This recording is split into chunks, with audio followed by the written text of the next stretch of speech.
واقعہ کربلا کے بعد زینب بنت علی کا بہت اہم کردار ہے۔ واقعہ کربلا کے بعد وہ قیدی بنا کر کئی شہروں سے گزار کر دمشق لے جائی گئیں۔ انہوں نے اس سفر اسیری میں کئی خطبے دیے۔ ان میں سے ایک خطبہ یزید بن معاویہ کے دربار میں دیا۔ ان کے دیگر فصاحت و بلاغت سے بھرپور خطبات کی طرح ان کا یہ خطبہ بہت مشہور ہے، جس نے یزید کے دربار پر لرزہ طاری کر دیا تھا۔ یزید کی محفل میں جب بی بی زینب علیہ السلام کی نظر اپنے بھائی کے خون آلود سر پر پڑی تو انہوں نے جو غمناک آواز میں فریاد کی جس سے سب لوگوں کے دل دہک گئے۔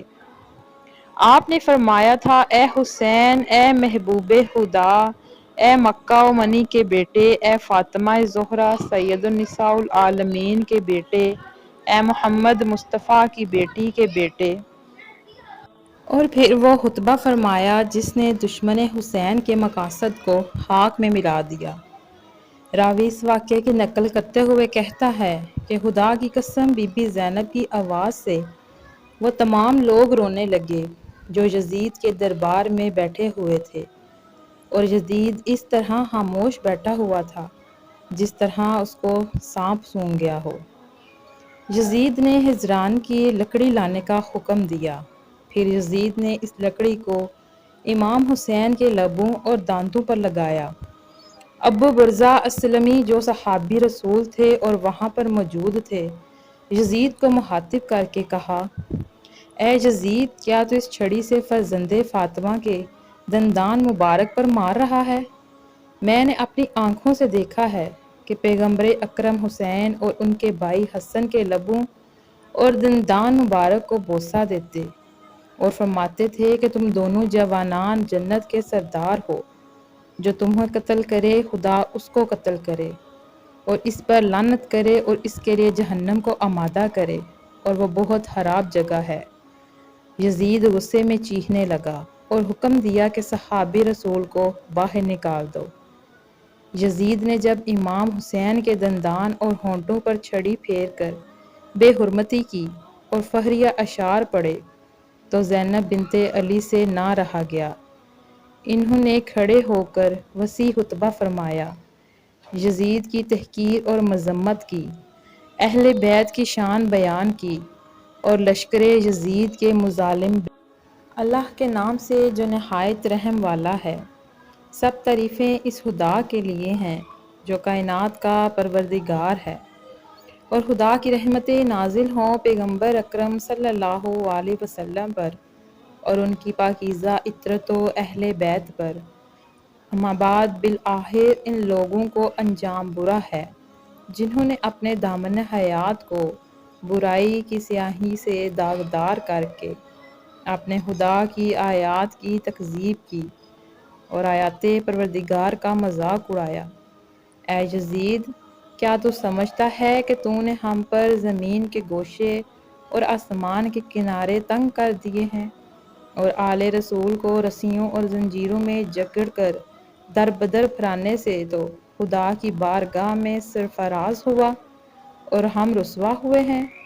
کیا تیرے خیال میں ہم مظلوم ہو کر ذلیل ہو گئے اور تو ظالم بن کر سر بلند ہوا ہے؟ کیا تو سمجھتا ہے کہ ہم پر ظلم کر کے خدا کی بارگاہ میں تجھے شان و مقام حاصل ہو گیا ہے؟ آج تو اپنی ظاہری فتح کی خوشی میں سرمست ہے، مسرت و شادمانی سے سرشار ہو کر اپنے غالب ہونے پر اترا رہا ہے، اور زمامداری کے ہمارے مسلمہ حقوق کو غصب کر کے خوشی و سرور کا جشن منانے میں مشغول ہے۔ اپنی غلط سوچ پر مغرور نہ ہو اور ہوش کے ناخن لے۔ کیا تو نے خدا کا یہ فرمان بھلا دیا ہے کہ حق کا انکار کرنے والے یہ خیال نہ کریں کہ ہم نے انہیں جو مہلت دی ہے وہ ان کے لیے بہتر ہے، بلکہ ہم نے انہیں اس لیے ڈھیل دے رکھی ہے کہ جی بھر کر اپنے گناہوں میں اضافہ کر لیں، اور ان کے لیے خوفناک عذاب معین کیا جا چکا ہے۔ اس کے بعد فرمایا، اے طلقہ کے بیٹے، کیا یہ تیرا انصاف ہے کہ تو نے اپنی مستورات اور لونڈیوں کو چادر اور چار دیواری کا تحفظ فراہم کر کے پردے میں بٹھا رکھا ہوا ہے، جبکہ رسول زادیوں کو سربراہانہ در بدر پھرا رہا ہے۔ تو نے مہدرات عصمت کی چادریں لوٹ لیں اور ان کی بے حرمتی کا مرتکب ہوا۔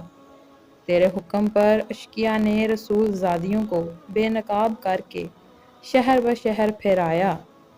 تیرے حکم پر دشمنان خدا اہل بیت رسول کی پاک دامن مستورات کو ننگے سر لوگوں کے ہجوم میں لے آئے، اور لوگ رسول زادیوں کے کھلے سر دیکھ کر ان کا مذاق اڑا رہے ہیں، اور دور و نزدیک کے رہنے والے سب لوگ ان کی طرف نظریں اٹھا اٹھا کر دیکھ رہے ہیں۔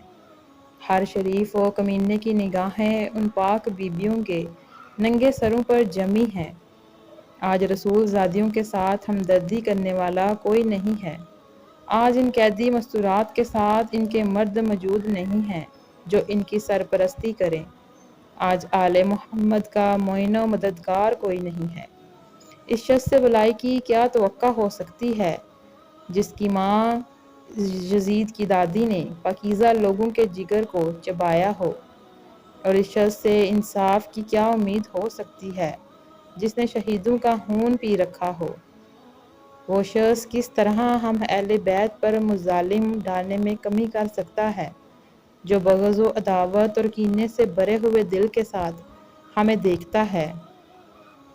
اے یزید، کیا تجھے شرم نہیں آتی کہ تو اتنے بڑے جرم کا ارتکاب کرنے اور اتنے بڑے گناہ کو انجام دینے کے باوجود فخر و مباحات کرتا ہوا یہ کہہ رہا ہے کہ آج اگر میرے اجداد موجود ہوتے تو ان کے دل باغ باغ ہو جاتے اور مجھے دعائیں دیتے ہوئے کہتے کہ اے یزید تیرے ہاتھ شل نہ ہوں۔ اے یزید، کیا تجھے حیا نہیں آتی کہ تو جوانان جنت کے سردار حسین ابن علی علیہ السلام کے دندان مبارک پر چھڑی مار کر ان کی بے ادبی کر رہا ہے؟ اے یزید، تو کیوں خوش نہ ہو اور فخر و مباحات کے قصیدے نہ پڑھے، کیونکہ تو نے اپنے ظلم و استبداد کے ذریعے فرزند رسول خدا اور عبد المطلب کے خاندانی ستاروں کا خون بہا کر ہمارے دلوں کے زخموں کو گہرا کر دیا ہے، اور شجرہ طیبہ کی جڑیں کاٹنے کے گھناؤنے جرم کا مرتکب ہوا ہے۔ تو نے اولاد رسول کے خون میں اپنے ہاتھ رنگین کیے ہیں۔ تو نے عبد المطلب کے خاندان کے ان نوجوانوں کو تہ و تیغ کیا ہے جن کی عظمت و کردار کے درخشندہ ستارے زمین کے گوشے گوشے کا منور کیے ہوئے ہیں۔ آج تو آل رسول کو قتل کر کے اپنے بے بدنہاد اسلاف کو پکار کر انہیں اپنی فتح کے گیت سنانے میں مگن ہے۔ تو سمجھتا ہے کہ وہ تیری آواز سن رہے ہیں۔ جلدی نہ کر، ان قریب تو بھی اپنے ان کافر بزرگوں کے ساتھ جا ملے گا، اور اس وقت اپنی گفتار و کردار پر پشیمان ہو کر یہ آرزو کرے گا کہ کاش میرے ہاتھ شل ہو جاتے اور میری زبان بولنے سے عاجز ہوتی اور میں نے جو کچھ کیا اور کہا اس سے باز رہتا۔ اس کے بعد حضرت زینب نے آسمان کی طرف منہ کر کے بارگاہ الہی میں عرض کیا، اے ہمارے پروردگار، تو ہمارا حق ان ظالموں سے ہمیں دلا دے اور تو ہمارے حق کا بدلہ ان سے لے۔ اے پروردگار، تو ہی ان ستم گروں سے ہمارا انتقام لے، اور اے خدا، تو ہی ان پر اپنا غضب نازل فرما، جس نے ہمارے عزیزوں کو خون میں نہلایا اور ہمارے مددگاروں کو تہ و تیغ کر دیا۔ اے یزید، خدا کی قسم، تو نے جو ظلم کیا ہے یہ اپنے ساتھ ظلم کیا ہے۔ تو نے کسی کی نہیں بلکہ اپنی ہی کھال چاک کی ہے، اور تو نے کسی کا نہیں بلکہ اپنا ہی گوشت کاٹا ہے۔ تو رسول خدا کے سامنے ایک مجرم کی صورت میں لایا جائے گا اور تجھ سے تیرے اس گھناؤنے جرم کی باز پرس ہوگی کہ تو نے اولاد رسول کا خون ناحق کیوں بہایا اور رسول زادیوں کو کیوں در بدر پھرایا، نیز رسول کے جگر پاروں کے ساتھ ظلم کیوں روا رکھا۔ اے یزید، یاد رکھ کہ خدا آل رسول کا تجھ سے انتقام لے کر ان مظلوموں کا حق انہیں دلائے گا اور انہیں امن و سکون کی نعمت سے مالا مال کر دے گا۔ خدا کا فرمان ہے کہ تم گمان نہ کرو کہ جو لوگ راہ خدا میں مارے گئے وہ مر چکے ہیں، بلکہ وہ ہمیشہ کے لیے زندگی پا گئے اور بارگاہ الہی سے روزی پا رہے ہیں۔ اے یزید، یاد رکھ کہ تو نے جو ظلم آل محمد پر ڈھائے ہیں، اس پر رسول خدا عدالت الہی میں تیرے خلاف شکایت کریں گے اور جبرائیل امین آل رسول کی گواہی دیں گے۔ پھر خدا اپنے عدل و انصاف کے ذریعے تجھے سخت عذاب میں مبتلا کر دے گا۔